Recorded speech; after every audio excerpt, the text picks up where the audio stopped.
পবিত্র কোরআন হাদিসে ও নবীজির আলোকিত জীবনের দিকে তাকালে সহজে বোঝা যায় ইসলামের সম্পদের পাহাড় গড়াকে ও সম্পদ সঞ্চয় করাকে নিরুৎসাহিত করা হয়েছে।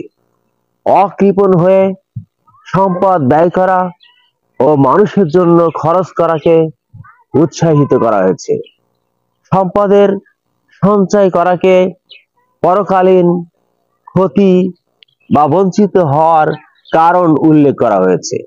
কোরআনে কারিমে সূরা তাকাসুরে আল্লাহ পাক বলেছেন, আলহাকুমুত তাকাসুর, প্রাচুর্যের প্রতিযোগিতা তোমাদেরকে মহাচ্ছন্ন করে রাখে, হাত্তা যুরতুমুল মাকাবির, কবরতে উপনীত হওয়া পর্যন্ত, কাল্লা, এটা কখনোই কাম্য নয়।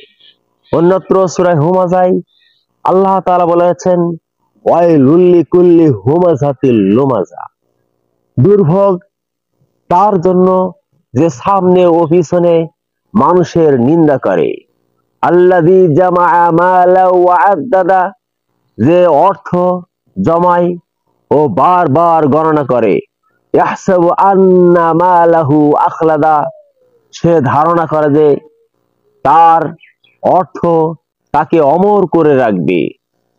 কাল্লা লায়ুমবাযান্না ফিল হুতামা, আল্লাহ বলেন কখনো নয়, সে প্রবেশ করবে হুতামা তথা জাহান্নামে। দর্শক শ্রোতা, আমরা যদি নবীজি সাল্লাল্লাহু আলাইহি সাল্লামের আলোকিত জীবনের দিকে তাকাই তাহলে সহজেই বুঝতে পারি নবীজি কখনো সম্পদের প্রতি লালায়িত ছিলেন না। হযরত আয়েশা রাদিয়াল্লাহু আনহা বর্ণনা করেন, নবীজি সাল্লাল্লাহু আলাইহি সাল্লাম পৃথিবী থেকে বিদায় নিয়েছেন।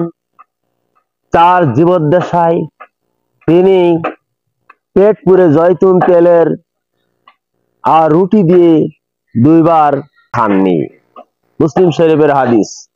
নবীজি সাল্লাল্লাহু আলাইহি সাল্লামের ক্ষুধা ও অর্থদণ্ডের সম্পর্কে হযরত ওমর রাদিয়াল্লাহু আনহু বলেন, রাসূলুল্লাহ সাল্লাল্লাহু আলাইহি সাল্লাম পুরো দিন ক্ষুধায় বাঁকা হয়ে পার করেছেন, অথচ উদরপূর্তি করার মতো সামান্য নিম্নমানের খেজুরও তার ঘরে ছিল না।